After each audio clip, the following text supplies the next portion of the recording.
So how can blockchain technology actually help you?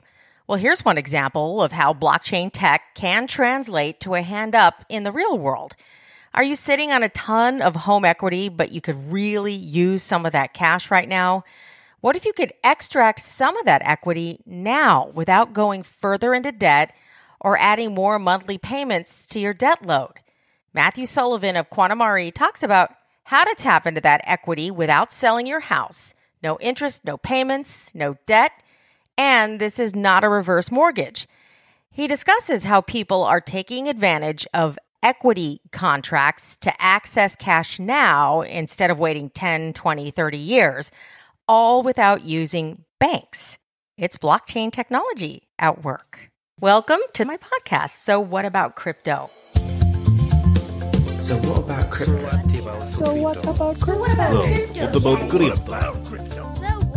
So what about crypto? Before we get started, I want to thank the team at Malto Marketing and Productions, a full-service ad agency and production company, for sponsoring this podcast and for also producing and distributing the show. I have traveled the world with some of the Malto team shooting my upcoming show, and they have made sure everything about our production is top-notch. It isn't easy shooting in other countries, and when you're the on-screen host, you don't want to be worried about anything but getting the right performance on camera. The team at Malto made it easy for me so I could focus. They handled it all: pre-production, travel, shooting. The list is endless. They even handle all of our web and social marketing. World class all the way. Find them at moltomarketing.com. That's MOLTO marketing.com. We're back, everybody, with So What About Crypto? I'm Elsa Ramon. I'm joined by my producer, business partner, and friend, Bill Degnan, who asked the tough technical questions. And today we're joined by a good friend and developer of a company called QuantmRE. Matthew Sullivan is here with us on our podcast today. Hi, Matthew. Hey, Elsa. Thank you for having me on. Of course. It's been a while since we talked. In fact, it's been about a year. The last time Bill and I saw you, we were in New York at Consensus. We were outside on the street because they kicked us out of the hotel. And it was freezing that day. It was in May. I remember it was raining and it was so cold. Yes. And we had to do the interview outside on the street there. But so we haven't talked in about a year about the company and the business and what you're doing. And just so people know, because what we're trying to do with the podcast, as you know, is invite everyone. This podcast is not just for the crypto community, because we'd be in this big echo chamber, right? We all love what we're doing. We're all really passionate about what we're doing. But I want to explain to people that Consensus, it was a trade show, or convention, I should say, where all of these blockchain companies and developers and enthusiasts and everybody in between in the space came together to kind of share ideas and share their business and all that kind of stuff. So that's what Consensus was when I say that's where we were last year, just so nobody feels like they're out of the loop. Yes, exactly. No, but anyway, I digress. Show, yes.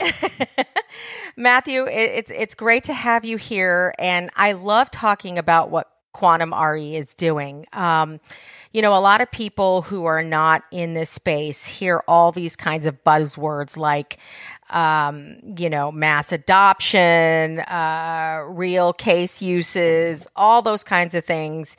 And they don't necessarily know what it means. And I feel like a lot of that turns people off because it could be intimidating, or they feel like they know how their life is going now. They know how to, get a house or use a bank and they don't need to change anything. Why change anything if it's working for them? But QuantmRE took a look at the housing market and people who own homes and came up with an idea using blockchain technology. So why don't you give us a little explanation of that? Thank you.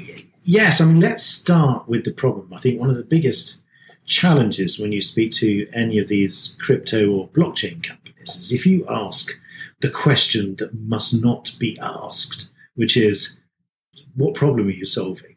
Normally you have this sort of pin drop silence. because the answer is, well, it's not about problems, it's about technology, but it's really about problems. And are you solving a problem? Are you doing something that changes the way people work? And the problem that we're solving is that if you're a homeowner at the moment, the only way that you can access some of the equity in your home is by going back to the bank and borrowing money. And if you cannot borrow money, or if you don't want to borrow money, then you're in a position where you may have potentially hundreds of thousands of dollars of wealth locked up in the equity in your home, and you've got no way of tapping into that. So we solve that problem, and we enable homeowners to unlock or pull cash from their home equity with a new financial instrument called a home equity agreement. And they're able to get a cash lump sum with no interest, no monthly payments, and no additional debt. And now, I, as a homeowner, and people, especially right now, unfortunately, who are finding themselves in financial situations because of the COVID-19 global pandemic, and everybody's watching their funds dry up, and it's getting scary for families. So something like this might pique their interest. But when I hear as a homeowner, oh, we got to take some money out of the house, and we've got to get a second, we've got to go to the bank and do all the paperwork. It is a very grueling process. It's a stressful process. And that's just kind of what we've always put up with if we were in a situation where we needed to borrow against our homes. How is this different? And how is QuantmRE using blockchain technology to make that process completely different than what we know? Well, the first answer is that we provide non-bank finance. So that means that we're not a bank. You don't jump through the same fiery hoops that you have to jump through if you're applying to a bank. We're much less, we're much more flexible, and we're willing to work with people. And the most important difference is that this is not a debt product. So you're not borrowing money. So rather than focusing on your ability to make even more repayments each month, you've heard of phrases like the debt to income ratio and all that sort of stuff. We focus much more on, well, what is your house worth? How much equity do you have in your house? And as long as we think that you're going to be okay continuing to meet your current obligations, then we can be much more flexible. Many people have paid off their homes. Some people own their homes free and clear. They don't have jobs. They don't have an income, so they wouldn't meet the bank's requirements. But they're sitting on a huge asset. So those are the types of people that we're able to work with. So we can be much more flexible. And we have a team that's in-house, so we don't have to throw it over the fence to a third-party underwriting team. We can, if there's some special circumstances, we can be as flexible as possible. So that's the first question. The second question you had was, how do we use blockchain? Well, when you create a home equity agreement, that agreement actually creates a real estate asset. And what we do is through the platform, we're building a marketplace so that people can buy and sell at some point in the future fractions or little pieces of these home equity agreements. So in the same way that you can have fractional ownership of art or fractional ownership of classic cars, we're using the same type of idea to enable these home equity agreements to be chopped up into tiny pieces. So if someone wants to invest into a home equity agreement, you don't have to be an institution or a multifamily office or a deep-pocketed, accredited investor. Once we've got our platform and our exchange up and running, you will be able to go in and buy, let's say, $100 worth of one of these home equity agreements in a zip code that you know, in a location that you're familiar with. I wanted to go ask ahead, you Billy. on that. Will that be sort of tokenized where a person could trade that, with someone else, maybe even, through different exchanges? Or is it just sort of a security that is only tradable on your platform as you foresee it? The current plan is to keep it within a walled garden. And we use the words tokenize and blockchain, and we use those very carefully now. Yes, and please feel free to break that down and explain, because those are the kinds of words that people hear that and they're like, that's what I did. When I first started learning about this, I'm like, what does all this mean? It's just easier to walk away. So feel free, absolutely, to explain. The best way of describing it is that all of that stuff happens behind the scenes. So as an investor, you would never know that we use that type of technology. And so it's very much it's a technology solution, and distributed ledger technologies, which use the blockchain and employ techniques such as tokenization, are in fact a very efficient way of managing the types of transactions that we foresee will be happening. So, and what I mean by that is, as people exchange ownership of fractions of these home equity agreements, in the same way that as people exchange ownership of shares or other types of securities, you need to keep track of what the trades were when they happened, who the owner was, and who the owner is now. So that's a ledger, effectively. Now, distributed ledger technologies, which use blockchain, funnily enough, are a very efficient, cost-effective way of maintaining a ledger that can grow without having to spend a fortune on buying new servers. So if you compare the new type of ledger technologies to the old type, it's actually a lot cheaper, a lot more effective, and a lot more efficient. So we use that behind the scenes.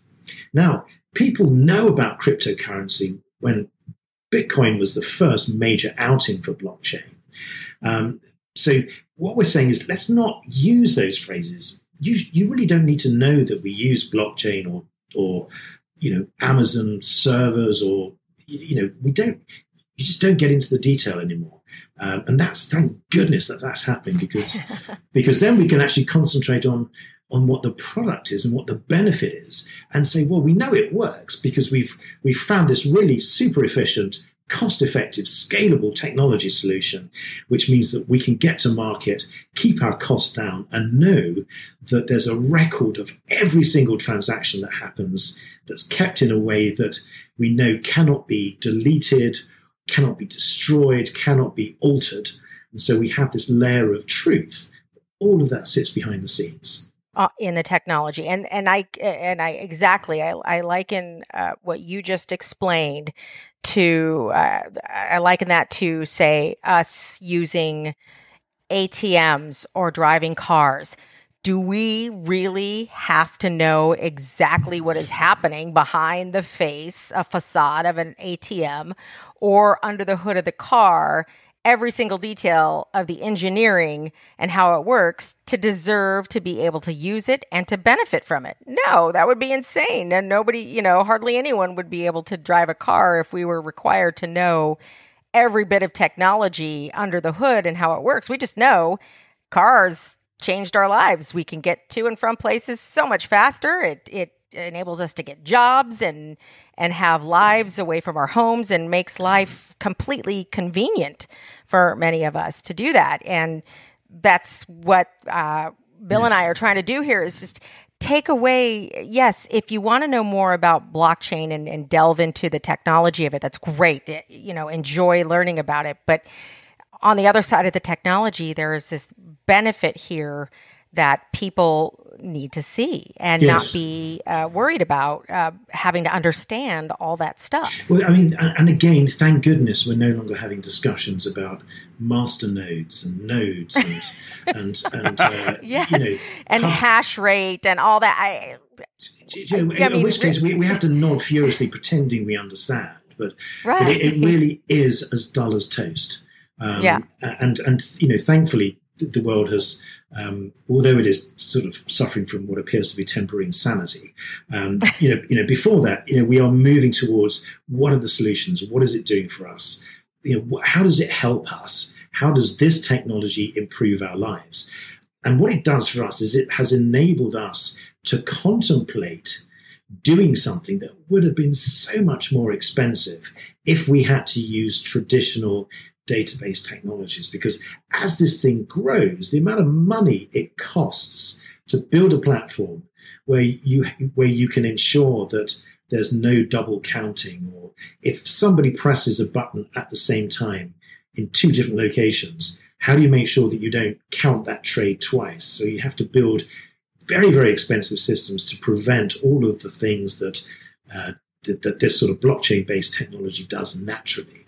So basically, blockchain is eliminating all of that stuff that we would traditionally turn to a bank for and streamlining it, and not only streamlining it, but making it even more secure when it comes to your identity, your information, the information you're getting, your transaction, your real estate, everything that's on the blockchain is secure. Really, and again, it's a behind the scenes thing. It's just a really good technology for us. I mean, it doesn't work for some other people. So if you want to, there are other applications where technology, where blockchain is about as useful as a chocolate frying pan, frankly.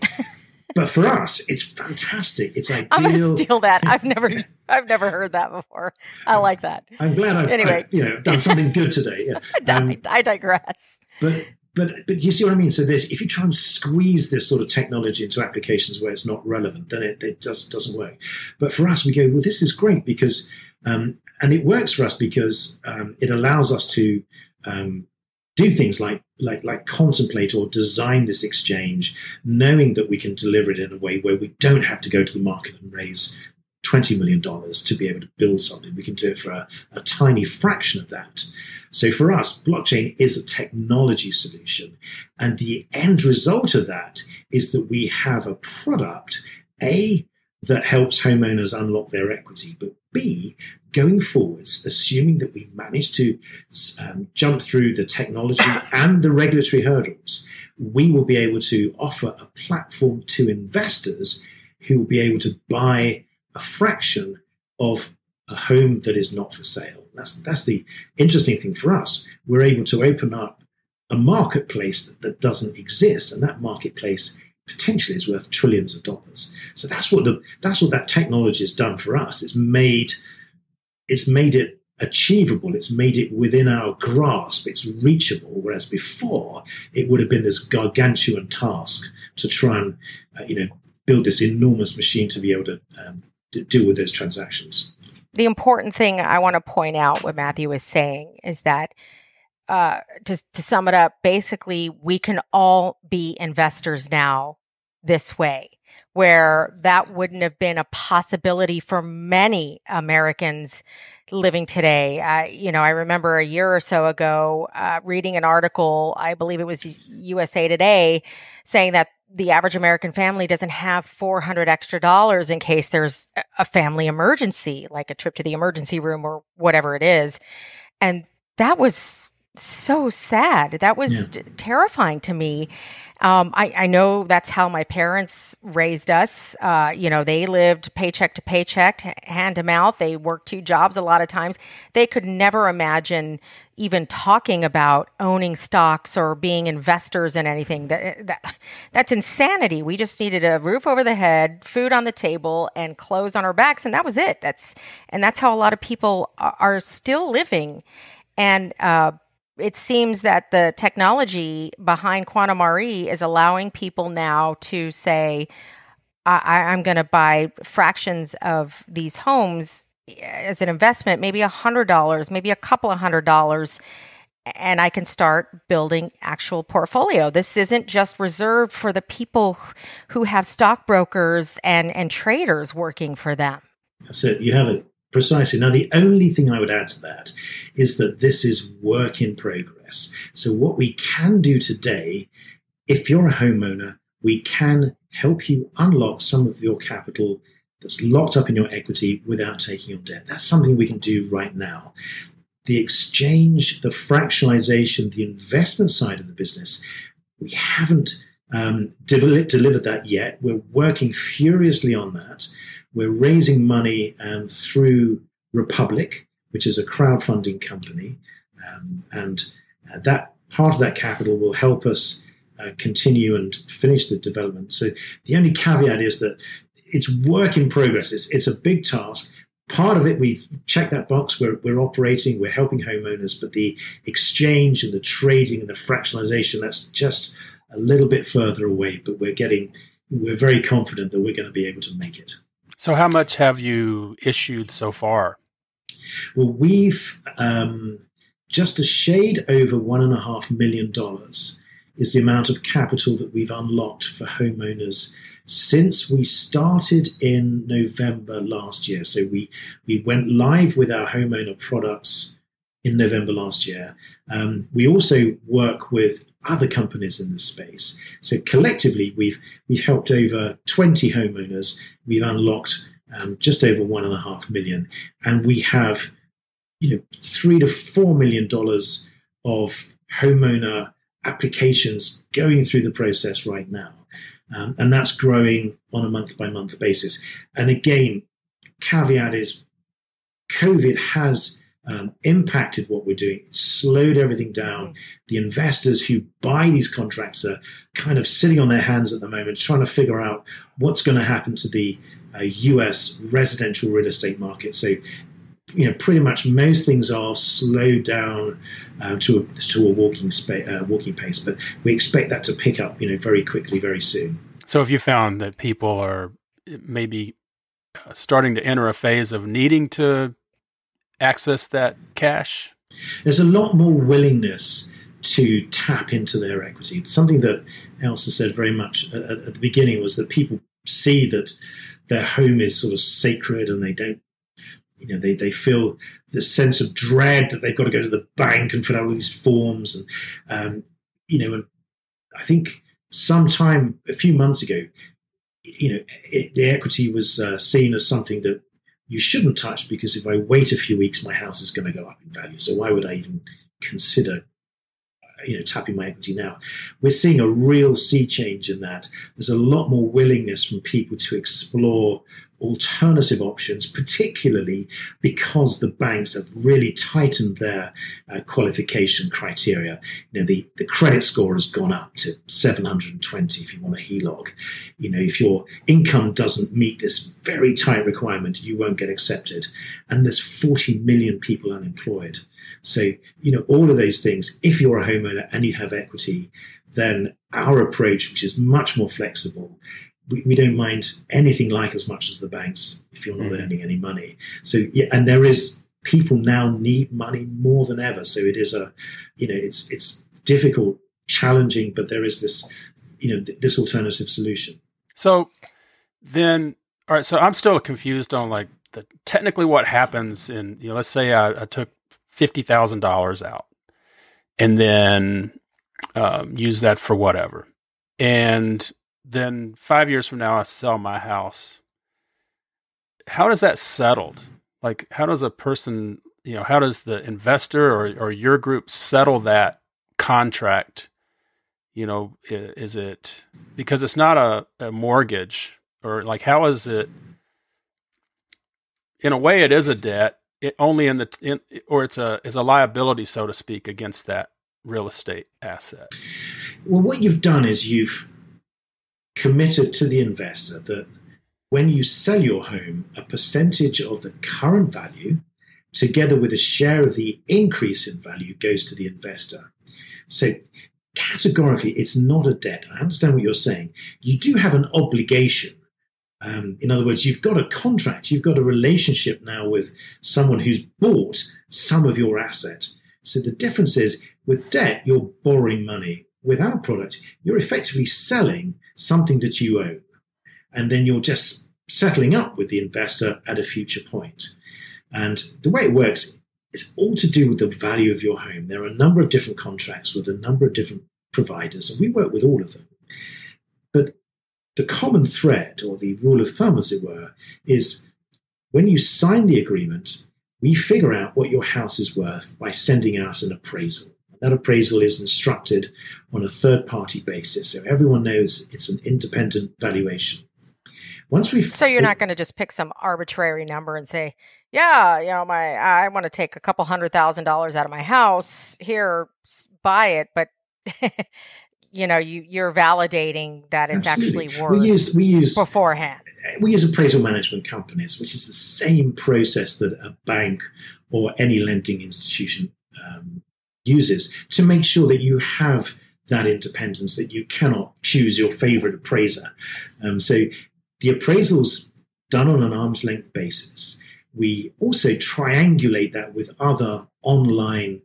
You've come across Zillow's Zestimate, and there are companies like House Canary and CoreLogic that provide independent research about what houses are worth in certain areas. So there's an enormous amount of information available to us together with the appraisal that gives us a very clear indication of what we think your house is worth at this precise moment. And what we then agree as part of the contract is when you sell your home, which can be up to 30 years from today, we get back the original investment that we made. And if your house has gone up in value, then we'll share an agreed percentage of that increase in value. Now, if your house has gone down in value, we also run the risk of maybe not making any money. And if your house collapses in value for some reason, we also share the risk of potential loss. And that's very different to a debt product where the lender is always going to get his money back. And so what if, and so that ultimately, I guess the exit strategy is what did the house sell for? Exactly. And so as an investor, I guess you're at the risk of a homeowner. Maybe if they're desperate, you don't reap the same gains if they sell short, for instance, and are just trying to get out of a property. Mm-hmm. You're sort of beholden to the decisions of that homeowner, correct? Yes, but the great thing about us is our product is that we try and align our interests with the homeowner. So if you're a lender, you have very different interests than if you're the homeowner, because you don't really care what the home is sold for, because you're going to get your money back anyway, in most cases, because if you've got enough equity in the property. As a lender, you don't mind as much. But with the homeowner, there are ways that we can help the homeowner. If the homeowner is in a particularly difficult situation and we can help unlock a little bit more equity, that could prevent them from having to sell. And that's happened before.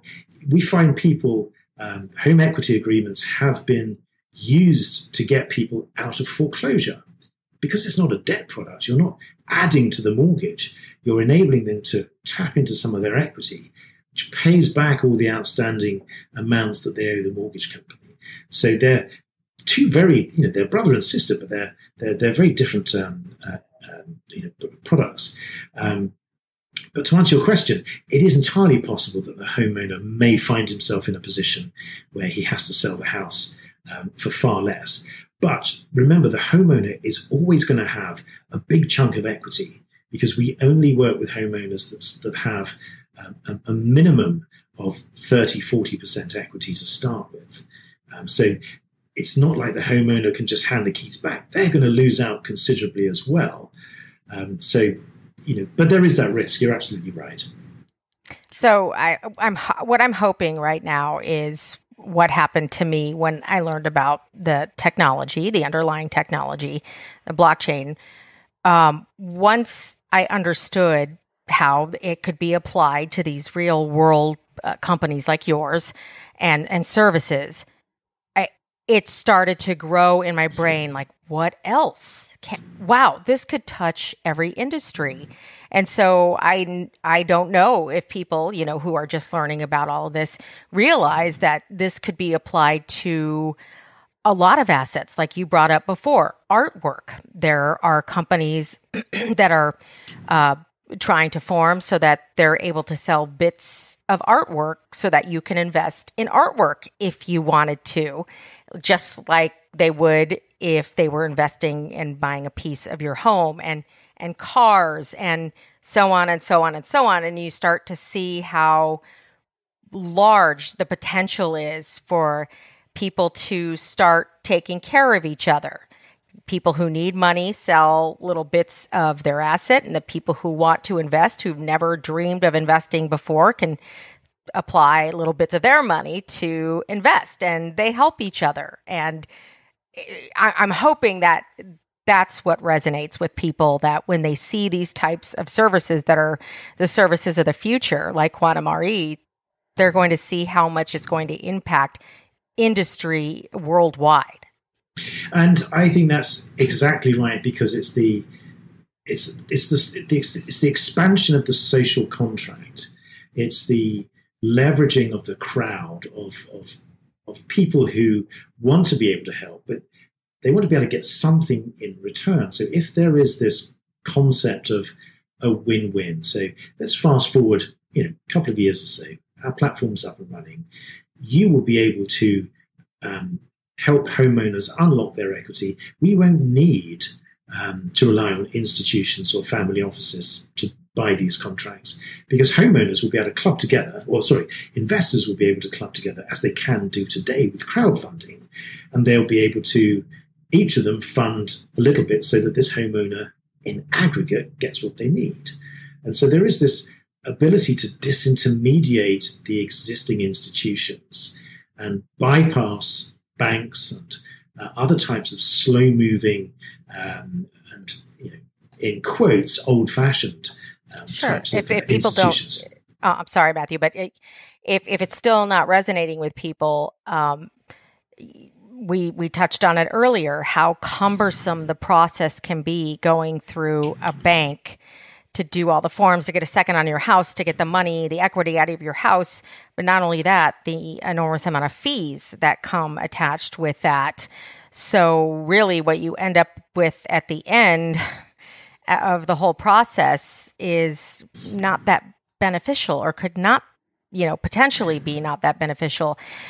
That's another thing I'm hoping people see the light bulb go off in their head, that, wait a minute, this middleman, this bank, all these institutions in the middle that get cuts of your stuff along the way to the, to the goal of getting some of your money out, or whatever the industry is. In this particular case, we're talking about homes. It's a long road, and everybody gets a piece of you before you get to what you need. And the worst thing is, eliminates all of that. Well, it does. It eliminates a lot of it. I mean, there's obviously a cost involved in the transaction, but if you know, the key word I think is transparency. When you go through a process, you don't really know where your costs are going. I mean, there's the general bucket of fees, or costs associated with the origination of the loan or whatever. So what our platform strives, and again, this is stuff that we're building. So it's not available yet, but we are striving to build a completely transparent platform where you can make an informed decision as an investor or as a homeowner if you want to go ahead with what we have to offer, because on a line-by-line, itemized basis, what the cost is going to be, either today or in the future at some point when you sell your home. And that transparency means you can decide if this is for you or not. And I think that's all we really want to be able to do, is to completely cut out all of the obfuscation and cloudiness that's traditionally associated with these types of transactions, and make it clear. Ultimately, I feel like, yes, we're talking about homes, but the bigger picture, which you are part of as a pioneer, harnessing this technology to offer the services you provide, or are building right now. The bigger picture is, once we apply this to so many different industries, the power of the economy and the power being able to control our own destiny much more financially is enormous. The potential for that. And that's the big picture. You and QuantmRE are some of the pioneers that are trying to harness that technology to take us there. And it's just, the technology is part of it, but it is this it's a different approach. The technology creates a change in the way that you expect things to happen. Because if now you can do something differently, then you start questioning, well, why was it ever done the way that it was done before? And when you're shown a new way or shown a new possibility, there is this initial resistance to change, which of course is entirely natural. But then you get this acceleration of adoption.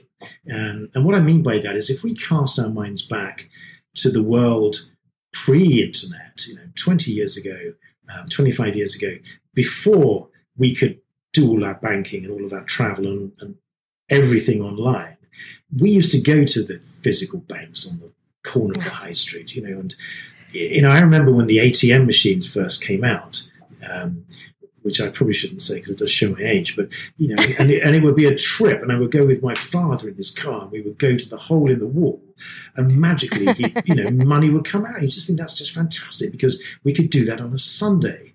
So what happens is with these types of technologies, they're a piece of the overall exchange. They're a piece of the overall fabric of change. They're not but it's the result of that is that we help unlock a $15 trillion marketplace. We enable money to flow from people who want to invest in residential real estate to help homeowners unlock an asset that is gathering dust that they desperately need. There are obviously going to be charges and costs in that process, but you know what they're going to be. And the great news is that, this happens as well as what is currently being offered by the banks. So we like the banks. We like working with them. We work hand in glove with them. This is not a competing product.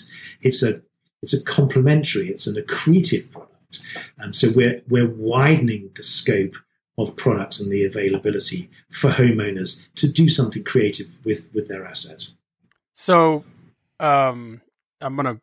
before I ask this question, I'm going to state clearly that none of us are financial advisors, nor are we CPAs. Yeah. But with that being said, what is the sort of taxable event that may be triggered by doing something like this? And again, this is what we understand, but do your own research, speak to your tax advisors. So yes. the research and the advice that we've had is that when you unlock equity using one of our home equity agreements, it's tax deferred. It's not necessarily income, but it's a tax deferred gain. So in other words, if there was going to be a capital gains tax liability if you were to sell your home, then that capital gains tax liability is deferred until the moment that you actually sell your home. But in the meantime, we are able to give you cash that doesn't have an immediate tax implication. So you don't need to pay tax on the money that we give you, but you will have to settle up finally at the point that you sell your home. So what about the investors? What do they share of that potential gain, that taxable gain?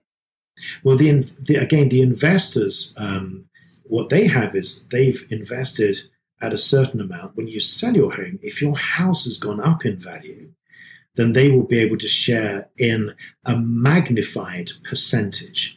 So if your house has gone up by, let's say, 5%, then they might get 3 or 4 times that as their return, because as part of the agreement, they will get a bigger share of the increase in value compared to the amount of money that they invested. So the quid pro quo for the investor is, I'll share in the upside, but I will get proportionately more of the upside than you will because I'm taking risk. Now, the tax position for the investor is entirely different to the tax position for the homeowner. I guess what I'm really asking is, let's say at the ultimate sale of the house, there's a gain, irregardless of the fact that the homeowner took this equity out. There's a gain of $100,000. And yet maybe they have already taken $100,000 in equity out of the house. But when they sell it now, now will they be on the hook for that gain and all of the taxes surrounding it, or is there a shared portion of that? Well, Shared responsibility, agreement. you mean? Yeah, well again, so in other words, the contracts have been designed to be very, tax friendly, as it were, for the homeowner and for the investor. So now, again, I'm stepping slightly outside of my skill set here, but you would, naturally, as a homeowner, if you have to settle up part of that agreement, if you've already sold some of your equity, then there's going to be a rebalancing. So, you're not going to end up having to shoulder all of the capital gains if you've already sold that off or part of that off to someone else. But again, this is the point where tax is one of those things where we sort of do tend to step back and say, please do your own research, because we just cannot give enough caveats, really. Of course, Right. Of course. Of course. Always talk to your CPA, accountant, whoever you turn to for that kind of advice, of course. But yeah, Matthew, the company's fascinating, and the direction you're going and so many other companies are going with this technology is so incredible and so exciting. But what I find really incredible is where you came from and how you ended up here, and the fact that you have enough kids to have a baseball team. Because you have a large, lovely family, but you have been in business and How many kids do you have? Your whole life. Is this the Spanish Inquisition now? I know I should have got a television at an earlier age. But I have 4 wonderful children, but I also I was married before, and I have 4 fantastic children over in the UK who still talk to me. That's all we can hope for, right? As parents, that when they grow up, they still talk to me. They still talk to me, and it's they are fantastic, and I'm incredibly lucky. But I now have 4 children. One of them's kind of young, right? Ranging from 9. One of them had her 9th birthday the other day, but I have a 9-month-old daughter as well, who has lungs like a vacuum cleaner, I can tell you. It's really incredible to me, because all of us know the challenges of being a parent, but also as an entrepreneur, providing for your family. As a parent, that's really tough, but you've managed that your entire life. You have a pretty extensive background, a very impressive background. I just want to know more. I want our listeners to know more about you and the person behind QuantmRE, because it took a lot of experience and growing to get you where you are today. Yes. I think the so someone was just about to walk in then, so I thought I was going to have one of those BBC moments. In fact, one of the children we're talking about now is about to walk in. Listen, I've got it easy, okay, because, my wife is the one who is busy trying to corral the children and the dogs, saying, just quiet, he's on a call. So, I have to, just on bended knee explain how, marvelous she is.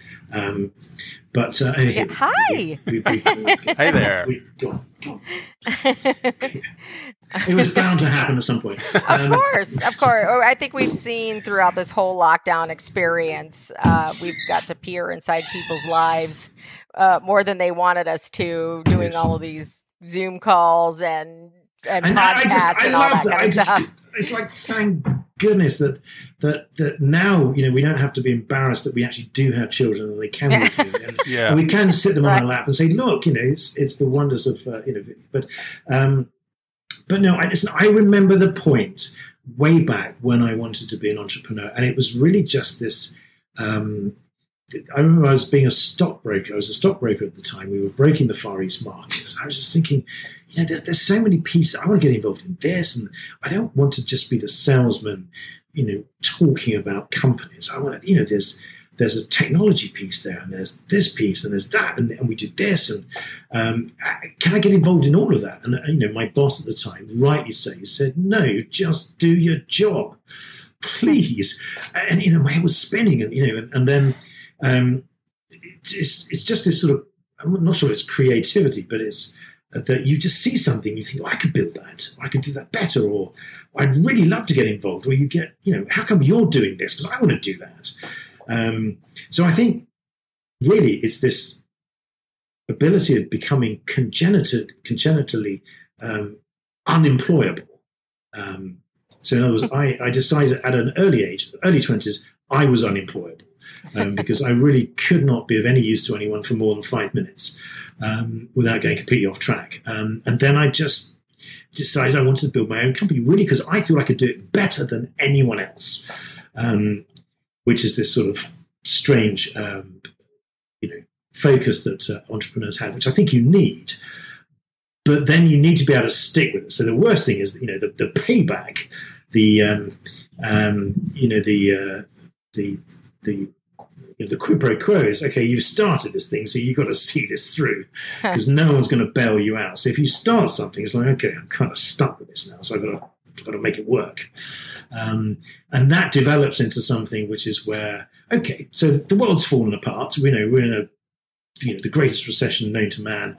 But, so what? That's not a problem. I'm sure we can find a way through this. There's got to be the bright side. There's got to be some, I think it's not denial you live in. It's just this fact that you go, well, it's just going to work. There is no option. So that was a very long question to a very simple, short, very long answer, rather, to a very simple question. It's that or work for somebody else, so pick your poison up. I couldn't do that. I just couldn't. I could work Which with, you already knew you couldn't do. I love working with people. I really love the advice from people, and I listen. And I'm not bullish to sort of bullheaded or pig-headed to think that I know everything. I know that there's everything is people are far more expert than I am. I'm a good synthesizer. Let's put it like that. I can synthesize ideas and sort of see the way through and make things happen. But you need really good people around you. And I am so thankful for the people we have on our team because they are, thank God, far smarter than I am. They haven't rumbled yet that, I am who I am. So let's just try and keep that, keep that aside. I think you're being very modest though, Matthew. You have such an incredible background and you were pretty involved with Virgin Atlantic at one point and, having the ear of Richard Branson and some of these notables shows that the trust and the faith in you and the belief that you are a solid entrepreneur and you have vision. Thank you. That was a way back, but that was fantastic fun. So that was in the late 90s. So we ended up, the story is that we used to have an office just down the road in Kensington from where Richard Branson ran it's not the Virgin Group, it's the group of companies, the Virgin Group of companies. So he used to work out of his home in Holland Park. And my boss at the time, I was working with 2 or 3 other guys in a very small corporate finance firm. We used to be stockbrokers together. And we split up and set up this company. The guy who owned the company, Rory McCarthy, great friend of mine, fantastic guy. He had the world high altitude hang gliding record, the world high altitude free fall record, same birthday as me, he's 5 years older. He wrote a letter to Richard Branson saying, "Dear Richard, we own Lindstrand balloons. I've always wanted to go around the world in a hot air balloon. It's the last great global challenge. I'd love you to come along as a pilot. What do you think?" And he wrote back, Richard Branson wrote back saying, "Dear Rory, why not? Question mark. Yours, Richard." And that letter, and that was the journey where we started. We owned Lindstrand balloons at that time. We bought a majority interest in Lindstrand balloons because every corporate finance company needs to own a balloon company for this reason. We ended up designing Pearl Lindstrand, who the eponymous owner of Lindstrand balloons, designed this hot air balloon, which was a combination of a very large bubble of helium and a couple of burners underneath that would fly around the world, called a DeRosier. And so we set about building this balloon, which was called Virgin Global Challenger. And through that process, we ended up, getting closer and closer to Richard and his the inner circle of his advisors, who were all incredibly clever and equally scary people because of their level of intelligence and ability to execute in every way. And so we became we worked very closely with them. So we would help them look at corporate finance deals. We became, for a few years, part of that group. And I was this sort of mid-20s, late 20s, and just permanently my eyes was like open like a deer in the headlights, just thinking this is fantastic. But looking back, it was the most incredible experience. And Richard was and still is this real energy of ability and can do. And it's almost tangible in the sense you feel that anything is possible. It's tempered by the sort of smart guys around him. So it's this wonderful balance of real expansion mixed with solid execution and analysis. So it's not seat of the pants stuff. It's a different environment. I've never seen anything like it since. The worst anyone can say is no. All you can do is ask, and look where it took you. Exactly. I love that. I love that story. Okay, what do you think he thinks of crypto? Oh, yeah, that's. I think it's just like everyone just think, well, there's something there. There's in the initial stages, you probably think, well, I don't really understand it, but I know there's something there. You get faint signals from the future. There's something that I have to get involved in with crypto. I don't know what it is yet, but I think it's intriguing. I mean, crypto is, you cannot stop the juggernaut. It may not be in 10 years' time anything like what it is today, but it's just this evolution. It's this butterfly coming out of the chrysalis. And we don't know what the colors are going to be, but we know that it's going to be a beautiful thing. That's the fun part. All right. So I wanted to ask you, what is the roadmap for QuantmRE? Well, we've been around for a couple of years. We've ironed out most of the wrinkles. We're ready to go. We are working with homeowners. We're generating revenues. We're growing. We're still on track. The original idea is still there. What we're doing now is we're raising money through Republic. So it's an opportunity for people to get involved as an owner in our company with, a very small, investment. So, and Republic is a fundraising site. Anyone can go exactly. to Republic and invest in a multitude of companies. Is that exactly correct?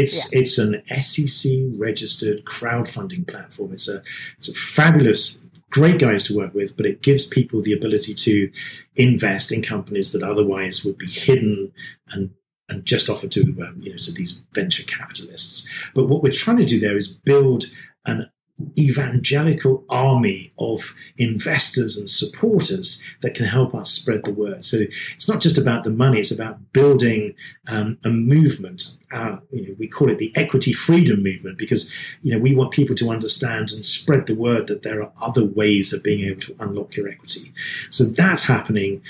We're just a week or a couple of weeks into it. So we've got a few more weeks left of that. And then really it's just, we're sort of fastening our safety belts because we know that when the investors and the market comes back to life again, which will be very soon, we're going to be very busy people. And we're doing something that I think is going to help a lot of people, and that's important. And I don't mean to say that in a trite fashion, but it does, it does help when you speak to these people, when you've got a solution, when they have been turned down by everyone else, and you go, yes, we can help you. That does, that's a good thing. It gives people hope. And if you can give people hope that there's a better life or a better way, why wouldn't you? Well, it's just that there's another way. Exactly. There's an alternative. So it's not just the banks. There's other things now, other ways of unlocking that thing, that big equity thing that is yours. So that's the thing. You've now got options. You've got choices, and that's going to grow. This whole shared equity or equity, non-bank equity funding is right at the very beginning. I think. I mean, even though it's about 10 years old, we're going to see it growing and growing year by year, and that's a good thing for homeowners. Absolutely. Matthew, I can't thank you enough for taking the time to talk with us. It's been a year since we talked. It's so good to catch up with you. Thank you. And talk about where you are and see the progress. QuantmRE Thank you so much for having me on. And I appreciate you not pressing the end button halfway through. I would. Oh, no. Oh, I already did that. Sorry. Yeah, that's right. Yes. We're still recording. I don't blame you. You got to think, consider your listeners. I could see, though, with your children coming in, the natives are getting restless. So we'll let you go be entrepreneur/dad and enjoy the rest of your day. But again, humbled you're on the podcast with us, and I'm so excited to see where you go in the future. Thank you, Elsa. It's been my pleasure. There you have it. We plan to release new episodes weekly. You can find this show on iTunes, Google Play, Stitcher, SoundCloud, pretty much every podcast platform on the planet. Or check it out on our blog at adventuresincrypto.tv. That's also where you can find out more about my upcoming show, Adventures in Crypto with Elsa Ramon. You can find me on Twitter at Elsa Ramon on air, or hit us up at info@adventuresincrypto.tv. All of this is in our show notes. And thanks to our sponsor, Molto Marketing and Productions. You can check them out at moltomarketing.com. That's MOLTO marketing.com. I'm Elsa. Thanks for coming along. This is a live Q&A discussion about Bitcoin, cryptocurrencies, tokens, projects, investments, and technology. All discussions are strictly the opinions of each speaker. Statements made by guests are not necessarily the opinion of the hosts and producers. Investments in Bitcoin, cryptocurrencies, tokens, and even stocks are speculative and risky. You must do your own due diligence before investing in anything, especially anything related to cryptocurrencies and tokens. We believe you should never risk more of anything than you're willing to lose.